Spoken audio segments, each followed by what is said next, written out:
kawan pajak, apa kabar? Semoga selalu dalam keadaan sehat dan bersemangat.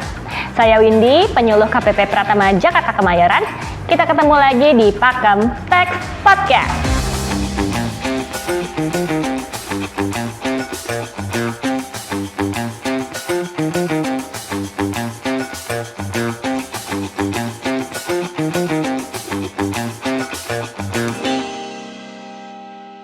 Kawan pajak, siapa nih di sini yang sudah menonton episode Pakem Tax Podcast sejak episode pertama sampai dengan episode kelima? Nah, di episode sebelumnya kita sudah membahas mengenai proses bisnis apa saja yang ada di KPP Pratama Jakarta Kemayoran secara khusus. Di episode kali ini saya sudah bersama dengan bintang tamu yang sangat spesial karena beliau adalah pimpinan dari KPP Pratama Jakarta Kemayoran. Kita sambut Pak Budi Susilo. Halo Bapak, selamat sore. Selamat sore. Kabar baik Bapak? Alhamdulillah baik. Oke, nah Pak Budi Susilo ini adalah Kepala KPP Pratama Jakarta Kemayoran, periodenya sejak 2022. Sejak 2022. Sampai dengan 2025. Nah, kawan pajak, ini adalah podcast yang tentunya ditunggu-tunggu juga ya topik pembahasannya, karena baru kali ini nih kita akan membahas tentang serba-serbi KPP Pratama Jakarta Kemayoran. Nah, Pak Budi, mungkin langsung saja ya Pak, untuk pembuka. Kira-kira nih Pak, Bapak bisa menjelaskan informasi umum atau informasi singkat mengenai KPP Pratama Jakarta Kemayoran? Oke. Jadi KPP Pratama Jakarta Kemayoran ini terletak di Jalan Merpati Blok B12 nomor 6. Nah, kita berada di kawasan Kemayoran di bawah pengelolaan PPK Kemayoran ya Pak? PPK Seknek. Nah, di sini ada beberapa kantor pemerintahan juga, kemudian ada beberapa gedung-gedung swasta ya. Nah, kita juga di kantor ini wilayahnya membawai 8 kelurahan. Di antaranya ada Kelurahan Kemayoran, kemudian Kelurahan Gunung Sahari Selatan, ada lagi Harapan Mulia, kemudian Utan Panjang, ada lagi Kebun Kosong, Serdang ya, dua lagi berarti Kelurahan Cempaka Baru dan Sumur Batu. Itu wilayah kita termasuk besar di sini karena 8 kelurahan. Dan kita 80% itu memang terdiri dari wajib pajak orang pribadi. 20% adalah wajib pajak WP Badan. Jadi memang wilayah kita ini ada beberapa apartemen, kemudian ada kos-kosan ya. Dan tempat usaha juga banyak, lingkungan juga nyaman, banyak penghijauan di sini untuk kegiatan olahraga, kegiatan kita untuk saling berkoordinasi dengan pemerintahan, ada kejaksaan, ada imigrasi, kemudian ada bea cukai ya, ada PMKG, ada Basarnas. Nah, di situ kita satu komplek dan kita selalu kolaborasi di situ ya. Berarti secara lokasi ini sangat strategis ya sangat Pak strategis, ya, dan mendukung sinergitas antar unit begitu ya Pak ya. Saya yakin 10 tahun ke depan itu wilayah Kemayoran ini akan menjadi sentra bisnis dan sangat bagus. Mungkin nanti bisa menjadi suatu kawasan yang memang untuk sentra bisnis lah. Nah, di sini akses juga bagus, dekat dengan bandara, kemudian dengan pelabuhan. Nah, itulah menjadi daya tarik, dan harga pun saya rasa juga lebih murah daripada di daerah selatan ya. Jakarta Selatan. Bersaing berarti. Bersaing. Ya, Nah, orang sudah mulai pindah-pindah ke sini. Nanti ke depan pasti bagus. Ya. Baik Pak. Nah, kemudian Pak, untuk KPP Kemayoran ini sendiri kan merupakan salah satu unit vertikal di Direktorat Jenderal Pajak yang pastinya memiliki fungsi-fungsi. Nah, bagaimana nih Pak, kalau di KPP Kemayoran fungsi-fungsi apa aja yang berjalan? Ya, kita ada beberapa fungsi ya, termasuk fungsi pelayanan, kemudian ada penyuluhan, pengawasan ya, penilaian, pemeriksaan ya. Nah, masing-masing fungsi ini memang saling melengkapi. Misalkan tadi fungsi pelayanan, kita sesuai namanya kantor pelayanan pajak. Jadi kita akan melayani wajib pajak itu dengan sebaik-baiknya. Apapun pelayanan kita ya, dalam bentuk informasi ataupun WP menyampaikan SPT ya setiap setahun sekali. Kemudian ada beberapa hal yang tentunya wajib pajak yang ingin mendapatkan suatu informasi lebih, karena peraturan perpajakan itu kan dinamis sangat sekali ya kompleks, Pak. dinamis ya. Jadi fungsi pelayanan itu kita berusaha melayani wajib pajak sebaik-baiknya. Ya. Kemudian kegiatan penyuluh sama, kita lebih aktif lagi untuk wajib pajak supaya lebih Teredukasi, mengerti teredukasi masalah peraturan ya. Kita kadang-kadang kan sekarang sudah ada baru ya, ada Kortek ada apa itu. Jadi fungsi penyuluh gitu. Ada lagi fungsi pengawasan. Pengawasan itu adalah fungsi penegakan hukum yang pertama. Artinya WP itu wajib pajak kita himbau, kita berikan SP2DK untuk memberikan klarifikasi sehubungan dengan data ataupun informasi ataupun ada dari pihak ketiga ya yang perlu kita klarifikasi ke wajib pajak.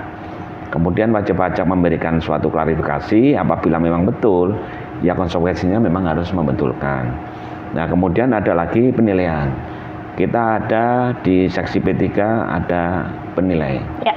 Penilai ini kita bisa melakukan penilaian terhadap kebun ya, karena di sini usahanya ada juga wajib pajak yang di bidang sawit juga ada, pertambangan juga ada.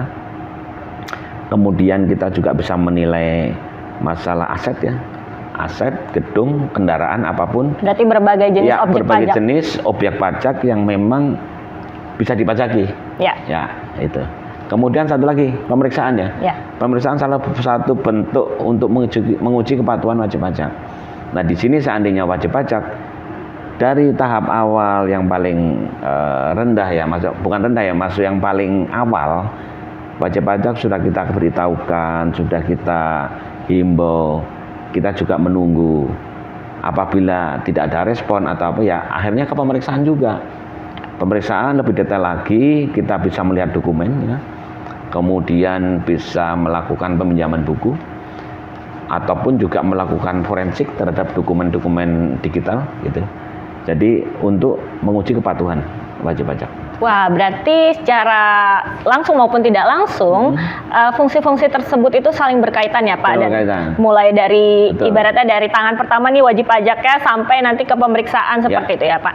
Nah, kawan pajak, kalau mau tahu lebih lanjut mengenai fungsi-fungsi yang tadi Pak Budi jelaskan, bisa nonton di podcast kita yang episode sebelumnya. Oke, baik Pak, kita lanjut ya. Zaman sekarang ini kan masyarakat juga bisa menilai ya Pak, bahwa kantor-kantor pemerintahan itu sekarang juga banyak yang berlomba-lomba dari segi kenyamanannya maupun pelayanannya juga tentunya. Nah, kalau di KPP Kemayoran sendiri Pak, bagaimana Pak? Fasilitas-fasilitas apa yang tersedia yang dapat menunjang kenyamanan wajib pajak? Ya. Jadi konsep kantor pemerintahan sekarang udah mirip swasta. Pelayanan itu mirip dengan bank ya. Jadi kita fasilitasi dengan suatu kemudahan. Contoh itu ada kita tempat parkir, kita luas. Semua diarahkan sama satpam. Kemudian ada playground ya, bagi wajib pajak yang membawa anak-anak. Kemudian untuk wajib pajak yang difabel, kita ada jalurnya juga. Jalur khusus ya Pak ya? Jalur khusus ya. Dan TPT sendiri kita pakai konsep open space. Open gitu. space. Ya, di dalam sendiri kita ada brosur-brosur. Apapun bisa kita pilih yang mengenai informasi apa. Kita juga punya pojok baca, kemudian charging station. Dan bagi wajib pajak yang akan melaksanakan sholat, kita juga ada musola yang tentunya juga kita bikin nyaman ya. Jadi segala fasilitas kita berusaha untuk memenuhi supaya nyaman. Dan untuk parkirnya sendiri dijamin gratis ya Pak? Dijamin gratis, tidak ada ongkos parkir. Tidak ada yang tiba-tiba pungli gitu. Betul, ya. Oke Pak, tadi kan di awal Bapak sudah beberapa kali ya menyebutkan bahwa di KPP Kemayoran ini ada loket TPT atau tempat pelayanan terpadu dan juga helpdesk. Nah, layanan apa saja sih Pak yang bisa didapatkan oleh wajib pajak melalui kedua loket tersebut? Oke. Untuk tempat pelayanan terpadu kita bisa menyediakan misalkan wajib pajak perlu NPWP. Oke. kemudian PKP ataupun validasi SSP. SSP. Ya. Nah, kemudian ada helpdesk, dan helpdesk itu sangat membantu sekali. Sekarang kan sudah ada sistem baru ya, Cortex. Ya. Nah, itu bisa Berkonsultasi. ya, mengenai kesulitan-kesulitan ya kan. Ini sekarang kan lagi tahap penyesuaian. Kemudian secara khusus kita juga menyediakan bagi wajib pajak yang akan mengisi SPT kesulitan, jadi kita bisa membantu dalam hal itu. Oh, berarti untuk SPT ada loket khususnya lagi ya, Ada Pak? loket khusus. Untuk asistensi Untuk seperti asistensi. itu. Ya, oke, Ya. baik. Berarti secara umum itu di KPP Kemayoran sendiri loket itu terbagi menjadi dua ya, Pak. Yaitu yang pertama adalah loket TPT untuk permohonan begitu ya. Jadi untuk memproses berbagai permohonan wajib pajak, mungkin registrasi atau pengukuhan PKP dan lain sebagainya. Dan yang kedua itu adalah tadi helpdesk ya, Helpdesk. untuk konsultasi mengenai segala macam permasalahan perpajakan. Permasalahan. Terutama mungkin sekarang Cortex. banyak Cortex ya, Pak. Betul. Dan di waktu-waktu tertentu, yaitu di awal tahun biasanya ya Pak, kita juga membuka tadi namanya loket khusus untuk asistensi SPT tahunan. SPT tahunan. Nah, Pak Budi, ini Bapak kan sudah kurang lebih 3 tahun Ya. di KPP Pratama Jakarta Kemayoran nih Pak. Nah, bagaimana sih Pak histori kinerja KPP Kemayoran ini sendiri selama 3 tahun ke Selama belakang? 3 tahun ya. Di tahun 2022 pada saat saya sudah masuk ke sini awal menjelang akhir lah ya. Alhamdulillah kita bisa mencapai kurang lebih 144% pencapaian penerimaan. Wow, luar Ya. biasa ya Pak. Berarti Kemudian jauh melampaui 100%. ya. Kemudian di tahun 2023 kita bisa tetap mencapai di atas 104 lah kurang lebih. Ya, 104, dan di tahun 2024 kemarin itu sebenarnya masa-masa sulit, tapi alhamdulillah kita juga bisa 100% ya. Tetap masih bisa 100% ya Pak? Ya, di kisaran 100,04 lah atau berapa kurang lebih begitu. Ya, baik. Ya. Termasuk juga di kepatuhan SPT Bantuan. ya Pak? Ya.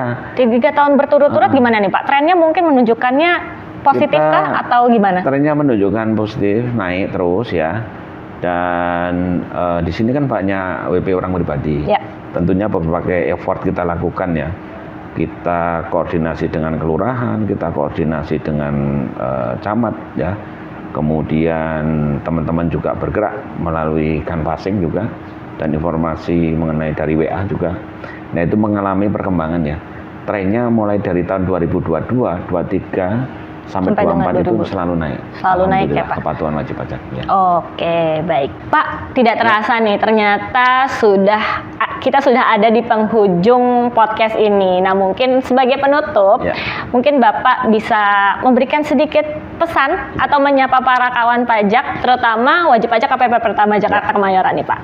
Oke. Para kawan pajak, pertama-tama saya mengucapkan terima kasih atas kerjasamanya, sumbangsihnya terhadap penerimaan negara ya, melalui kepatuhan pajak, di mana kita memerlukan suatu penerimaan ya, karena kita mengkolek penerimaan. Tentunya para wajib pajak yang sudah tertib mungkin bisa memberitahukan ke sesama pengusaha atau sesama kawan untuk lebih tertib lagi untuk menyampaikan SPT ataupun membayar pajak yang seharusnya terutang, karena di pajak ini itu akan terdetek semua gitu. Lebih bagus kita tertib di awal daripada tertib di akhir. Betul. Jadi itu merupakan suatu keuntungan sendiri juga bagi wajib pajak ya. Seandainya sudah dimulai dari sekarang untuk tertib melakukan pelaporan perpajakan ataupun pembayaran perpajakan. Itu pesan saya itu. Oke. Dan gunanya kan juga buat pembangunan negara. Betul ya. Pak, karena pajak itu kan merupakan tulang punggung negara Tulang ya punggung Pak, negara. yang mengampu lebih dari 70% betul.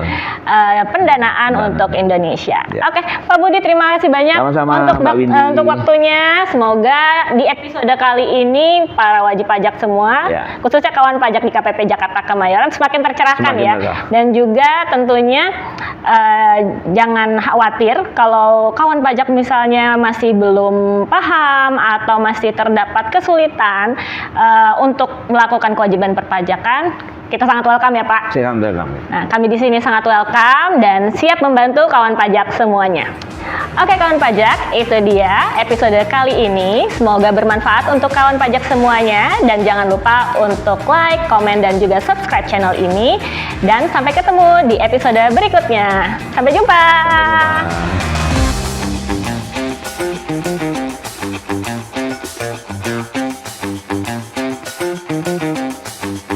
jumpa.